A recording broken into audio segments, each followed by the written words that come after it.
For Crema Media's Polity, I'm Sane Dlamini, political analyst. Professor Raymond Suttner is in conversation with Polity Leadership in Question Part 4. Can the ANC recover and lead a democratic project? Can and should the ANC even survive?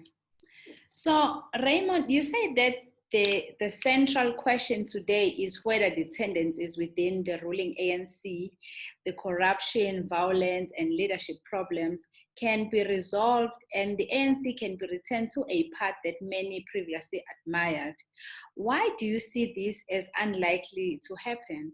It's partly because to join the ANC now, you don't have the danger that people had in the past. When people joined in the past, okay, maybe some people understood 30 years ago that they could make money in the ANC, or 40 years ago.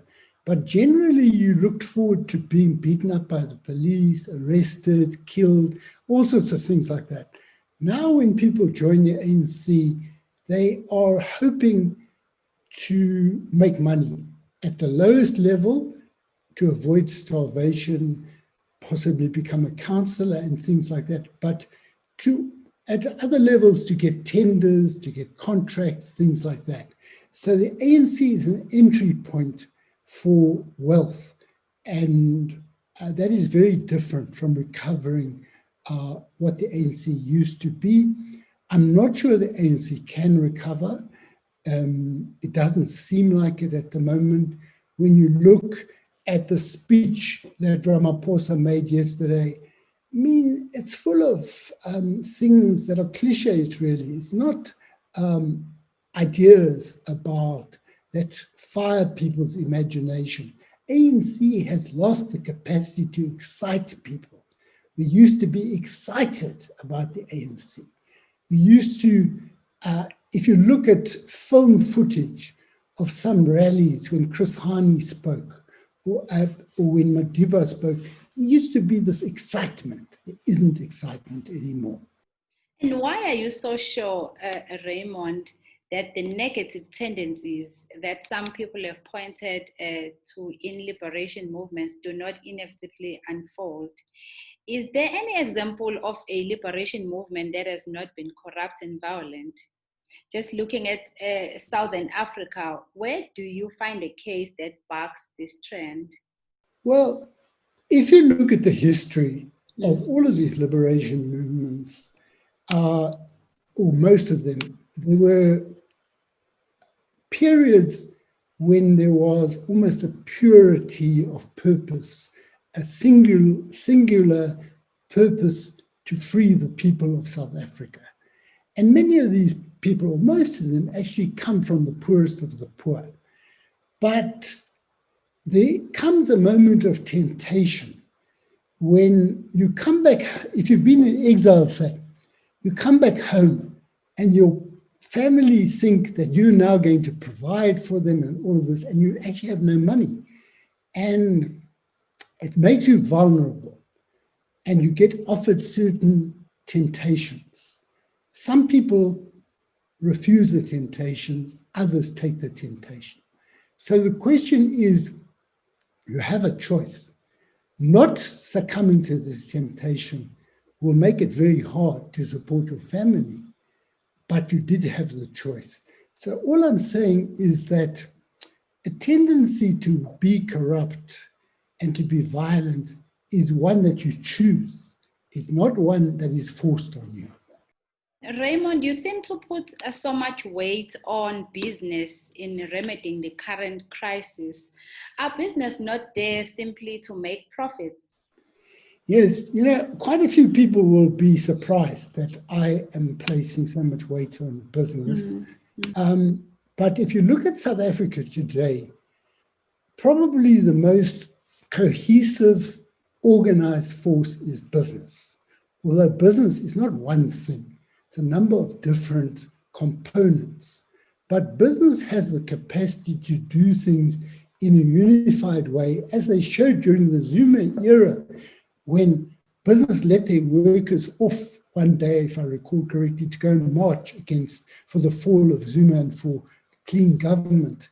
And I think it's very important to recognize the power that business has in the current situation. But business on their own can't deliver the type of, or doesn't aspire to the type of freedom that will benefit everyone. And I think business has to open itself and join in discussions with workers, with social movements, with faith-based sectors, and listen, just as these others need to also listen to businesses' concerns. Find a way of meeting one another, joining with one another to free the country. I look to business not because I'm a business person or because I want profits to rule everything, but because business is very organized and they have the funds to do certain things, although many of them have been hit by the lockdown and things like that. So that's my reason for calling on business and engaging in a limited way with the few business people that I do know. I've not been sort of closely associated with business, but I look at business and I believe we must recognize what we see. And lastly, Raymond, why do you see as the basis of any new compacts that may be developed to unite various forces? Any new compact has still to be developed, and it's not for me to guess what will be. My belief is that all the groupings that could be part of this, and this does not exclude the ANC, the DA, the EFF, all these others, they would be free to join in discussions, but everyone needs to listen. Youth need to listen to workers, to business, to teachers, to faith-based organizations, and they likewise have to listen to the youth. And from listening, organizing is basically first to listen to people and hear what they see as their problems before you prescribe a remedy. So it's not for me to prescribe a remedy. I have written a lot of things where I do make point to directions, but we all need to be tentative till we've heard, because when I used to do interviews, I used to sometimes go to a person and think, well, I know they're going to say X or Y.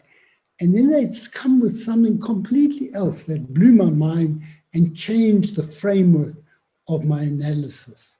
We must be prepared to have our framework modified through listening. That was Professor Raymond Suttner in conversation with Polity about the leadership in question part 4. Can the ANC recover and lead a democratic project?